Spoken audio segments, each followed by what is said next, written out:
করে।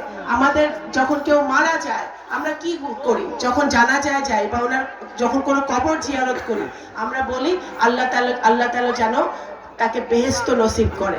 দোয়া করি, ফরিয়াদ করি আল্লাহর কাছে যে আল্লাহ যেন তাকে বেহেশত জান্নাতবাসী করে।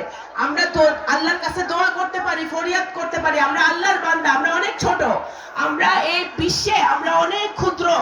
আমরা আল্লাহর কাছে ফরিয়াদ করতে পারি যেন কেউ আমরা বেহেশত নসিব হয়, আমাদের পরিবার পরিজন, কিন্তু আমরা কেউ গ্যারান্টি দিতে পারি না যে কেউ বেহেশতে যাবে, কেউ দোজখে যাবে। সেই গ্যারান্টি যারা দেয় তারা আল্লাহর চেয়ে বড় নিজে থেকে মনে করে সে নাফরমানি জিনিস, নাফরমানি কাজ। এটা আমাদের বুঝতে হবে। সুতরাং ভোটের জন্য এসে যদি কেউ ধোঁকাবাজি করে, ধান্দাবাজি করে, তাদেরকে এটাকে ভোট বলে না, এটাকে ধান্দাবাজি বলে। এটা আমাদের মাথায় রাখতে হবে। আমরা যারা মুসলমান, আমরা সবাইকে সম্মান করব, আমরা সত্যের পথে থাকব, ন্যায়ের পথে থাকব। আল্লাহ তাআলা আমাদেরকে কি শিখাইছে, কোরআন আমাদেরকে কি শিখাইছে, আমরা সত্যের পথে থাকব, ন্যায়ের পথে থাকব। আমরা কারো প্রতি অবিচার করব না, কারো প্রতি অনাচার করব না।